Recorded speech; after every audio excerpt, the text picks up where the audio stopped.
Students अस्सलाम वालेकुम। Second year biology के लेक्चर में आपको वेलकम करते हैं।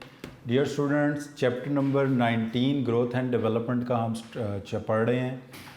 आज से प्रीवियस लेक्चर में हमने एजिंग के टॉपिक को कंप्लीट किया था और आज जो टॉपिक हम डिस्कस करने जा रहे हैं उसका टाइटल है regeneration.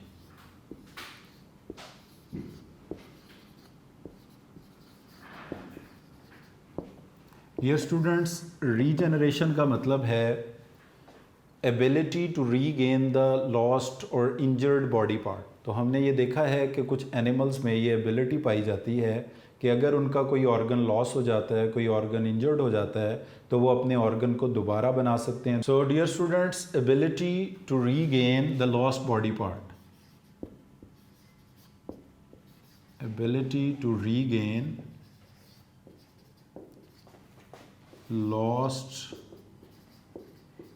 body part is known as regeneration। तो कोई बॉडी का ऑर्गन, कोई बॉडी का पार्ट अगर इंजर्ड हो जाता है, लॉस्ट हो जाता है, तो उसको दोबारा गेन करने की, दोबारा हासिल करने की सलाहियत को कहा जाता है रीजनरेशन।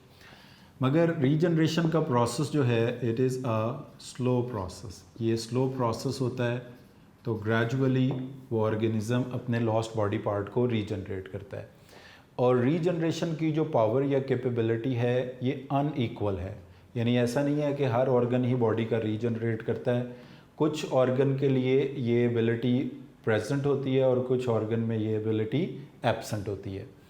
इसके बाद डियर स्टूडेंट, इस टॉपिक को जो मेन डिस्कस करने वाली चीज़ है वो है इसका मैकेनिज़्म, कि ऐसा क्या होता है कि ऑर्गेनिज़म रीजनरेट कर पाते हैं। तो इसके मैकेनिज़्म में ये है कि हमने देखा है कि कुछ अनडिफरेंशिएटेड सेल्स,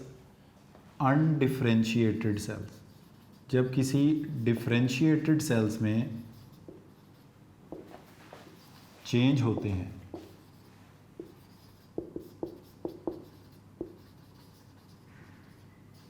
अनडिफरेंशिएटेड सेल का मतलब ये होता है कि नॉन स्पेसिफिक सेल्स, जो कोई ख़ास स्ट्रक्चर या परफॉर्म करने वाले सेल्स नहीं हैं, उनका किसी स्पेसिफिक टाइप के सेल में चेंज हो जाना, ये प्रोसेस कहलाता है डिफरेंशिएशन, और इसी प्रोसेस को हम डेवलपमेंट भी कहते हैं। तो डियर स्टूडेंट्स, हमने देखा है कि अनडिफरेंशिएटेड सेल्स में आते हैं एम्ब्रियो और जाइगोट के सेल्स। तो जब ये जाइगोट और एम्ब्रियो के cells, undifferentiated cell, complete organism में चेंज होते हैं, तो ये प्रोसेस डेवलपमेंट या डिफरेंशिएशन कहलाता है। तो डिफरेंशिएशन के नतीजे में, डेवलपमेंट के नतीजे में जो कंप्लीट ऑर्गेनिज्म बन जाता है, कंप्लीट ऑर्गेनिज्म, तो ये देखा गया है कि even after formation of complete organism there are some undifferentiated cells. हालांकि वो एक कंप्लीट ऑर्गेनिज्म बन चुका है, बट स्टिल उसकी बॉडी में कुछ अनडिफरेंशिएटेड सेल्स मौजूद होते हैं जो सेम एम्ब्रियोलॉजिकल प्रोसेस को रिपीट कर सकते हैं जो पहली बार इसकी डेवलपमेंट के दौरान हुआ था। तो dear student, undifferentiated cell non differentiated cell से, undifferentiated cell non specific cell से स्पेसिफिक टाइप के सेल्स का बनना, ये प्रोसेस कहलाता है डेवलपमेंट। और डेवलपमेंट के नतीजे में कंप्लीट ऑर्गेनिज्म बनने के बावजूद some cells have potential of, some cells behave like undifferentiated cell. तो जब उनकी बॉडी को ज़रूरत पड़ती है वो अपने ऑर्गन्स, अपने स्ट्रक्चर दोबारा रीगेन कर लेते हैं, दोबारा हासिल कर लेते हैं। इसको हम एक एग्ज़ाम्पल के साथ स्टडी करते हैं। अगर हमारे पास ये एक एनिमल है जो बिलोंग करता है फ्लैट वर्म्स, प्लेटीहेल्मिन्थीज के फाइलम से, इसका नाम है प्लेनेरिया। अगर ये दो हाफ्स के अंदर कट हो जाता है इस तरह से, एक इसका इंटीरियर हाफ है, दूसरा इसका पोस्टीरियर हाफ है, तो इसके इंटीरियर हाफ और इसके पोस्टीरियर हाफ में कुछ स्पेशलाइज्ड टाइप के सेल्स पाए जाते हैं जिन्हें बोलते हैं नियोब्लास्ट्स। अब ये नियोब्लास्ट इस पूरे पोस्टीरियर एंड से माइग्रेट करके जहाँ पर इसकी एम्प्यूटेशन हुई है, जहाँ से ये कट हुआ है या वूंड या इंजर्ड हुआ है, वहाँ पर आ जाते हैं। यहाँ पर भी ये जो सेल्स मौजूद हैं इनको हम कहते हैं नियोब्लास्ट। अब ये नियोब्लास्ट, इसमें वो सेल्स हैं जो एक कम्प्लीटली डेवलप्ड फॉर इंडिविजुअल में मौजूद हैं, but they behave like undifferentiated cell. और ये वही एम्ब्रियोलॉजिकल प्रोसेस जो पहली बार इसकी डेवलपमेंट के लिए हुआ था, उसको रिपीट करने की एबिलिटी रखते हैं। इन सेल्स को हम कहते हैं नियोब्लास्ट। तो अब ये जो पोस्टीरियर एंड के नियोब्लास्ट हैं वो इस एम्प्यूटेशन की साइट पर आएंगे और इसके एंटीरियर हाफ को रीगेन कर लेंगे। एंटीरियर हाफ के सेल एम्प्यूटेशन साइट पर आएंगे और इसके पोस्टीरियर हाफ को रीगेन कर लेंगे। तो इस तरह ability to regain the lost body part, इसको कहा जाता है रीजनरेशन। और इसका मेकनिज़म ये है कि बॉडी में फुल डेवलपमेंट, फुल डिफरेंशिएशन के बावजूद कुछ ऐसे सेल्स मौजूद होते हैं जो अनडिफरेंशिएटेड रहते हैं, नॉन स्पेसिफिक रहते हैं, और बॉडी की ज़रूरत पड़ने पर वही एम्ब्रियोलॉजिकल प्रोसेस जो पहली बार डेवलपमेंट के दौरान हुआ था उस स्ट्रक्चर को बनाने में, उसको रिपीट करने की एबिलिटी रखते हैं। ऐसे सेल्स की एग्जांपल के तौर पर हम एग्जांपल लेंगे नियोब्लास्ट की। नियोब्लास्ट प्लेनेरिया फ्लैटफॉर्म में पाए जाने वाले वो सेल्स हैं जो उसी एम्ब्रियोलॉजिकल प्रोसेस को दोबारा रिपीट कर सकते हैं जो पहली बार प्लेनेरिया को बनाने में हुआ था। तो एंटीरियर हाफ अपने पोस्टीरियर हाफ को रीगेन कर लेगा और पोस्टीरियर हाफ अपने इंटीरियर हाफ को रीगेन कर लेगा, और ये एबिलिटी, ये प्रोसेस इनका कहलाएगा रीजनरेशन। इसके बाद डियर स्टूडेंट हमने डिस्कस करनी है एग्ज़ाम्पल्स इसके प्रोसेस की, रीजनरेशन के प्रोसेस की मुख्तलिफ एग्ज़ाम्पल्स हैं जिनको हम यहाँ पर डिस्कस करेंगे। इसमें पहले नंबर पर एग्ज़ाम्पल है स्पॉन्जीज़ की।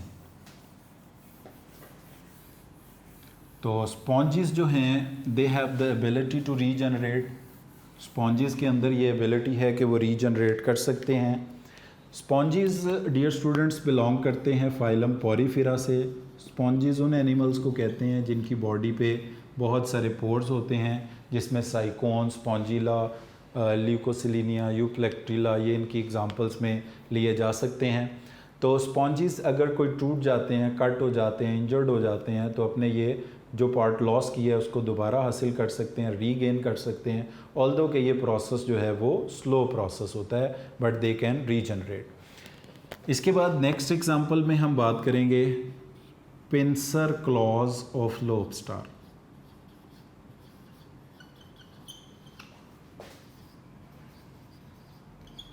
लॉबस्टर एक एनिमल है जिसके कुछ पंजे होते हैं, क्लॉज होते हैं, जिससे वो अपने शिकार को पकड़ते हैं। उसके दौरान ये पिंसर क्लॉज अगर ब्रेक हो जाएं तो they can reform, regenerate their pincer claws को ये रीजनरेट कर सकते हैं। इसके बाद आते हैं आर्म्स ऑफ स्टारफिश के। जो स्टारफिश हैं ये अपने आर्म्स को रीजनरेट कर सकते हैं। आमतौर पर स्टारफिश के 5 आर्म्स होते हैं जो एक सेंट्रल डिस्क के साथ अटैच होते हैं। अगर इस तरह से ये स्टारफिश ब्रेक होती है कि इसके 2 आर्म्स अलहदा, 3 आर्म्स अलहदा हो जाते हैं, तो ये स्टारफिश जिसके 2 आर्म्स लॉस हुए हैं, ये अपने इस तरह से इसके ये अपने फॉर्म कर लेगा 2 आर्म्स को। तो ये जो ब्लैक में बनाए हैं ये रीजनरेट हुए हैं। इसी तरह जिसके 3 आर्म्स लॉस हुए हैं वो अपने 3 आर्म्स को रीजनरेट कर लेंगे। अब यहाँ पर एक कंडीशन है जिसकी वजह से ये बात आपको बताई है कि आर्म्स में रीजनरेट करने की एबिलिटी नहीं है। वो आर्म्स रीजनरेट करते हैं जिनके साथ some part of the central disc attach होता है, वो पार्ट रीजनरेट कर सकते हैं। तो बेसिकली रीजनरेट करने की पावर जो है वो इनकी सेंट्रल डिस्क में मौजूद है। तो they can regenerate there arms provided के उन आर्म्स के साथ सेंट्रल डिस्क जो है वो अटैच हो। इसके बाद डियर स्टूडेंट्स नेक्स्ट एग्जांपल की तरफ आते हैं। स्पॉन्जेस हो गए, पिंसर क्लॉज ऑफ लॉबस्टर हो गए, आर्म्स ऑफ द स्टारफिश हो गए। स्टारफिश प्रोवाइडेड के इनके साथ सेंट्रल डिस्क का कुछ पार्ट अटैच हो। इसके बाद नेक्स्ट एग्जांपल की तरफ बढ़ते हैं। तो head of earthworm, head of earthworm, ये अर्थवर्म जो है अपने हेड को रीजनरेट कर सकता है। इसका हेड लॉस हो जाता है तो ये अपने हेड को दोबारा बना सकता है। इसके बाद आते हैं जी लिम्ब्स ऑफ सैलेमेंडर।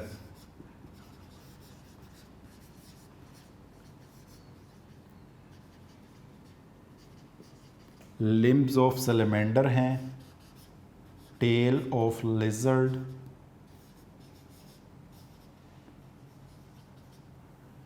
प्लांट्स के लिए कुछ फिनोमिनाज हैं जिसमें आता है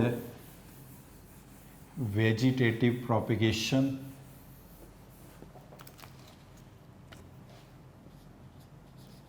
vegetative propagation,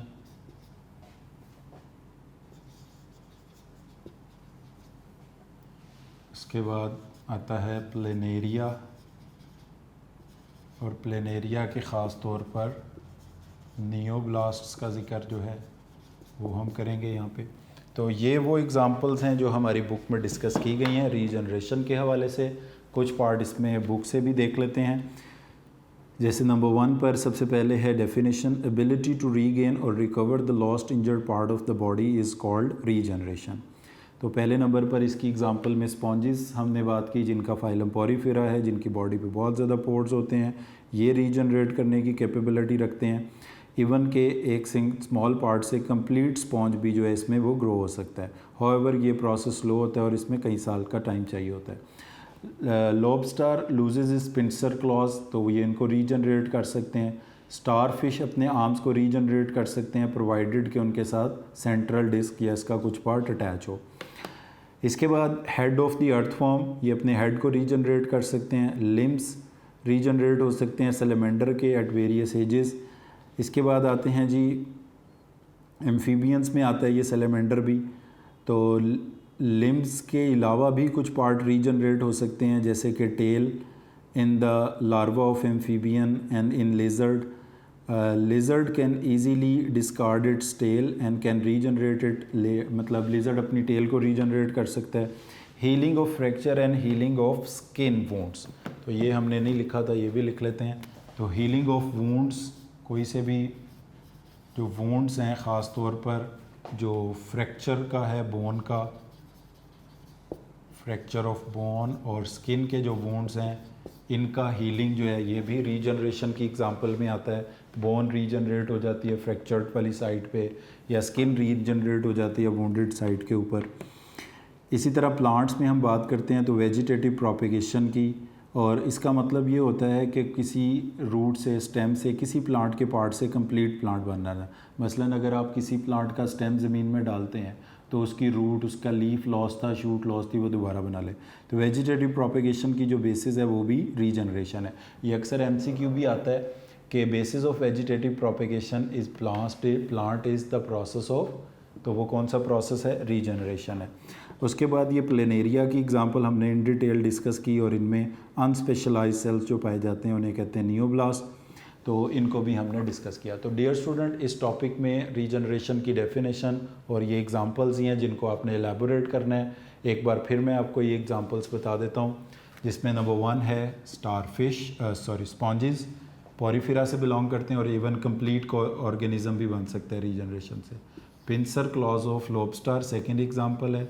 arms of starfish, head of earthworm, limbs of salamander and tail of lizard, या अदर एम्फीबियंस की भी टेल इसमें हो सकती है।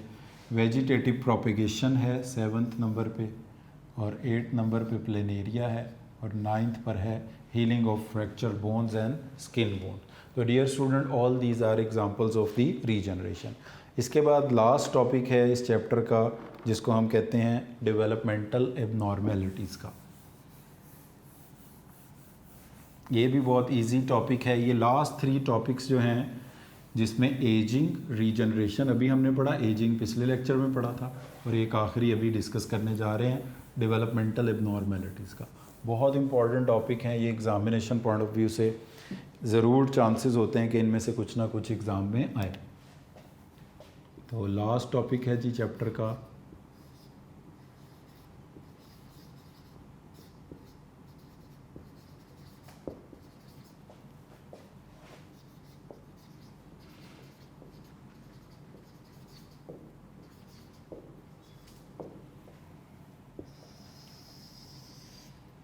Developmental abnormalities. तो सबसे पहले डियर स्टूडेंट, डेवलपमेंटल एबनॉर्मेलिटीज़ की स्टडी को कहते हैं teratology. The branch of biology which deal with the study of developmental abnormalities is known as teratology. और वो चीज़ें जिनकी वजह से डेवलपमेंटल एबनॉर्मेलिटीज़ होती हैं इनको कहते हैं टेराटोजेंस. तो द सब्सटेंसेस और the agent responsible for the developmental abnormalities इनको कहते हैं टेराटोजेंस. और जो डेवलपमेंटल एबनॉर्मेलिटीज़ की स्टडी है इसको हम कहते हैं टेराटोलॉजी. तो डियर स्टूडेंट, सबसे पहले हम देखते हैं कि व्हाट इज़ डेवलपमेंटल एबनॉर्मेलिटी. इसमें ये देखा गया है कि कुछ बच्चे जब बॉर्न होते हैं तो पैदाइशी तौर पर वो नॉर्मल बच्चों की तरह नहीं होते, उनकी बॉडी में कुछ डिफेक्ट्स होते हैं. जैसे किसी की स्कल का बहुत छोटे साइज़ का हो जाना, या किसी के होंठ का अपर लिप का कटा हुआ होना, किसी के पैलेट जो तालू की बोन होती है उसमें गैप होना, इसी तरह किसी की 5 से ज़्यादा उंगलियां होना या 5 से कम उंगलियां होना. इस तरह की सारी जो प्रॉब्लम्स हैं ये कहलाती हैं डेवलपमेंटल एबनॉर्मेलिटीज़. तो सबसे पहले यहाँ पे डिस्कस यही किया गया है कि sometimes under unfavourable condition some part of the body show abnormal development. Teratology is the branch of biology which deal with these abnormal developments and causes for such development. और जो agents इनके responsible होते हैं इनको हम कहते हैं टेराटोजेंस. अब इसके बाद डियर स्टूडेंट्स हमने इनकी एग्जांपल्स को ही डिस्कस करना है कि कौन कौन सी एग्जांपल्स हैं जो टेराटोजेनिक इफ़ेक्ट कर सकती हैं, कौन सी चीज़ें. तो कोई भी ऐसी थी चीज़, anything which interfere with normal process of development may contribute to the abnormalities. तो इसमें जो पहले नंबर पर एग्जांपल्स हम डिस्कस करने जा रहे हैं वो एबनॉर्मेलिटीज़ हैं जो पेरेंट्स से इनहेरिट होती हैं. वरासती तौर पर जो नकाइस जो हैं वो वालिदैन से उनके बच्चों में ट्रांसफ़र होते हैं, जिसमें which are due to the chromosomes, genes in environmental factor. इसमें नंबर 1 पर हम डिस्कस करने जा रहे हैं जेनेटिक डिफेक्ट्स को. तो abnormalities which are due to the genetic defect, जो कि जीन्स के डिफेक्ट की वजह से होते हैं. इसमें नंबर 1 पर जो डिसऑर्डर हम पढ़ रहे हैं इसकी एग्जांपल में वो है हीमोफीलिया.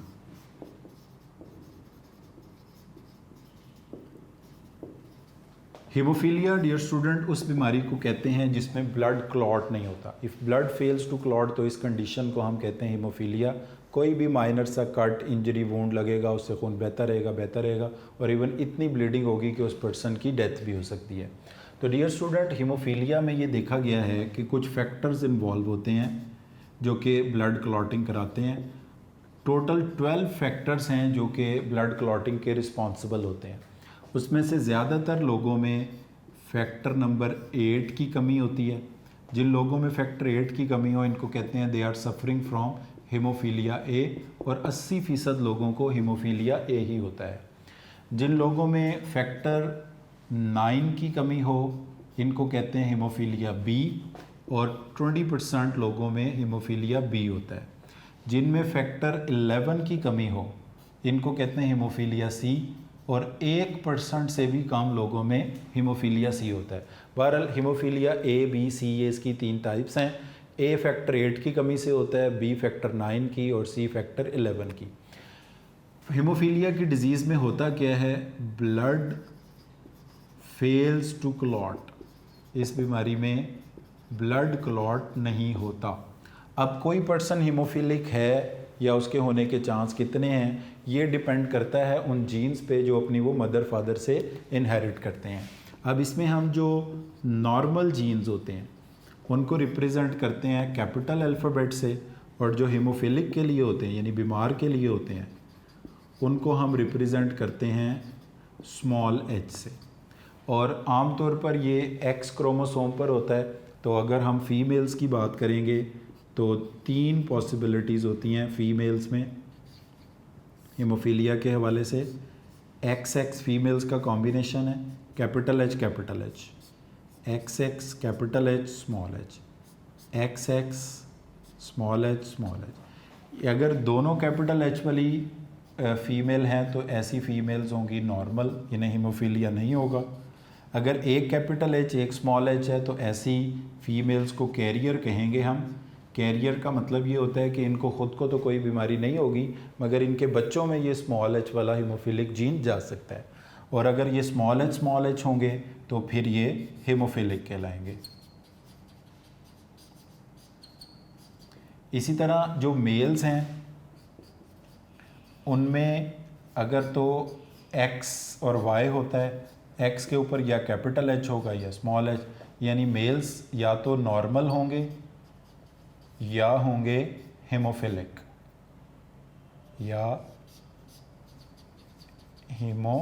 होंगे।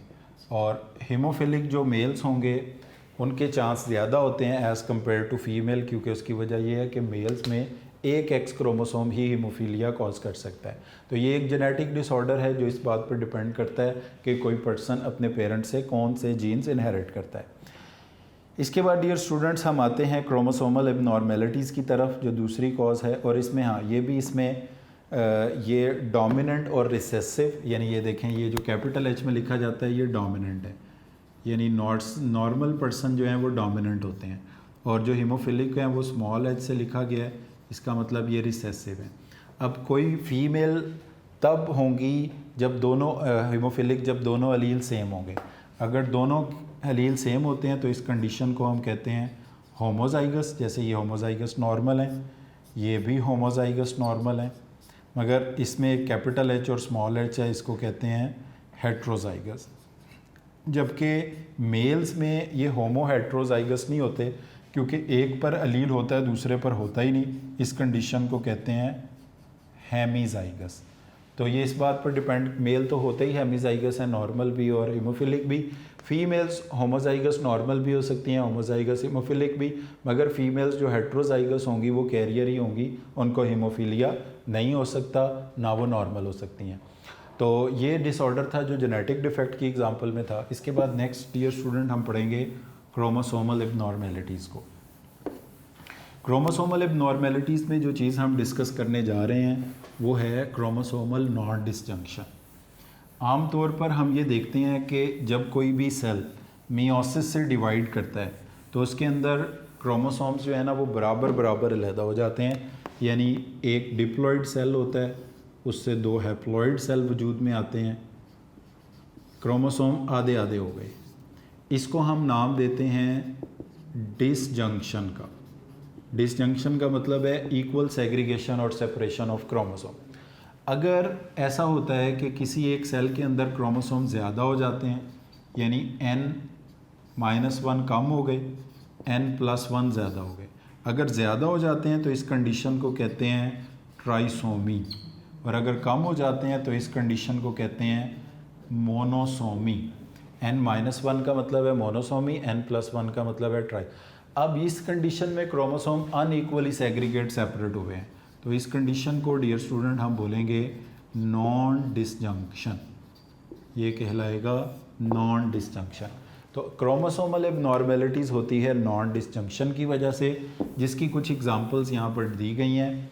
जैसे कि आम तौर पर नॉर्मल पर्सन में XX या XY होते हैं।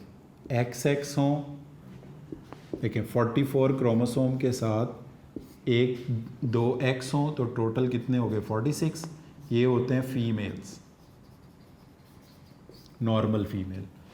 अगर 44 क्रोमोसोम जिनको हम ऑटोसोम कहते हैं उनके साथ एक X एक Y हो जाए, ये भी टोटल 46 ही बने, ये होते हैं मेल। अब इनमें अगर क्रोमोसोम्स के नंबर्स कम ज़्यादा होना शुरू हो जाएं, जैसे कि अगर हम इसको लिखते हैं XXY, अब ये XY होना चाहिए था, ये तो XXY हो गया। इसका मतलब है इसमें टोटल क्रोमोसोम जो हैं एक ज़्यादा हो गया, और ये कंडीशन क्या बनी 44 प्लस, तो ये बन गए 47।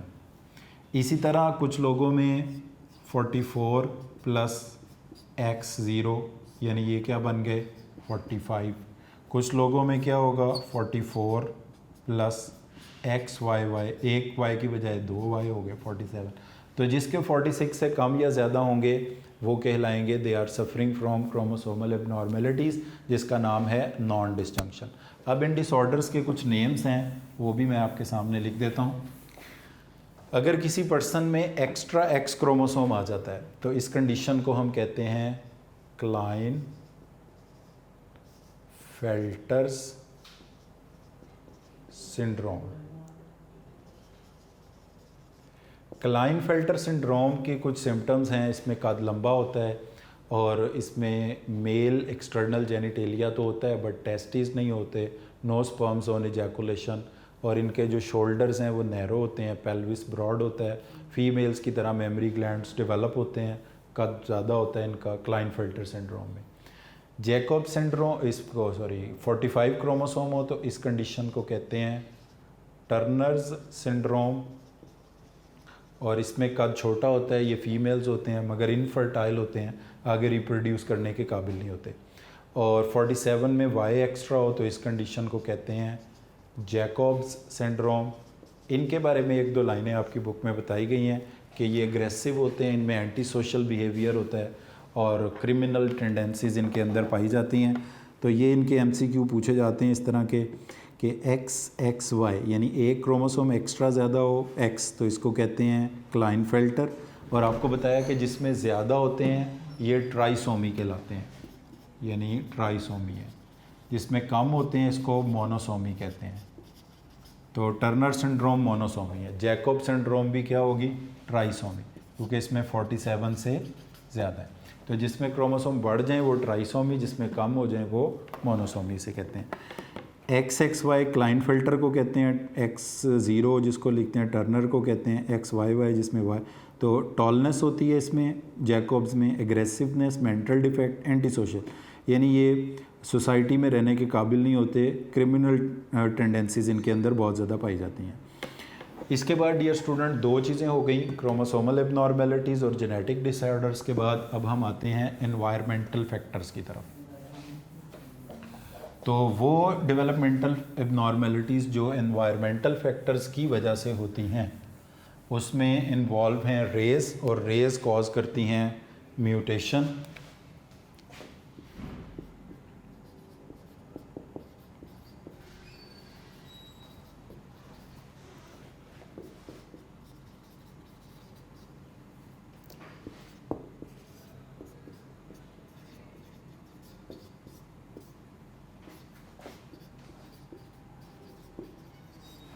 एक्स रेज जो हैं ये आती हैं टेराटोजिन्स में।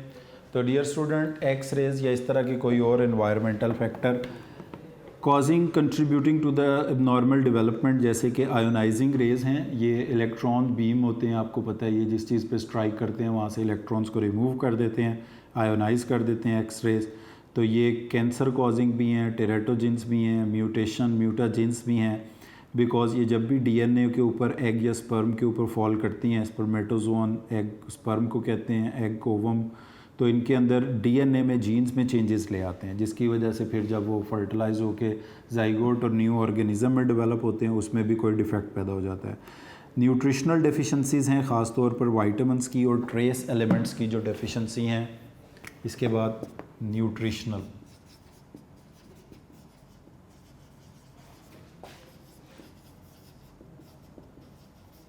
ख़ास तौर पर इसमें वाइटामिन्स की, क्योंकि वाइटामिन्स बॉडी में ट्रेसेस में ही चाहिए होते हैं, और ट्रेस मिनरल्स या एलिमेंट्स इनकी जो ख़ास तौर पे कमी है वो बाइस बनती है डेवलपमेंटल एबनॉर्मेलिटीज़ का। यानी अगर प्रेगनेंसी के दौरान मदर में किसी वाइटामिन की, किसी मिनरल की कमी है तो उसका इफ़ेक्ट बच्चे की डेवलपमेंट पर होगा। और कोई टॉक्सिन्स ऐसे हैं जो फूड में इंजेस्ट कर लिए हैं तो it effect the differentiation of every tissues in the foetus. Foetus कहते हैं डियर स्टूडेंट्स डेवलपिंग एम्ब्रियो को ही हम फीटस का नाम देते हैं। तो मदर में होने वाली किसी न्यूट्रिशनल डेफिशिएंसी का इफेक्ट जो होगा वो बच्चे पर होगा। इसके बाद मेटाबॉलिक डिसऑर्डर्स आते हैं कुछ, जो कि ड्यूरिंग ऑर्गेनोजेनेसिस, और ऑर्गेनोजेनेसिस आपको बता चुके हैं ऑर्गन्स के बनने के प्रोसेस को कहते हैं, को इफ़ेक्ट करता है। इसमें ये आखिर में कुछ एग्जांपल्स दी हुई हैं, जैसे कि है माइक्रोसिफेली। माइक्रोसिफेली का मतलब होता है abnormally small sized skull. Microcephaly,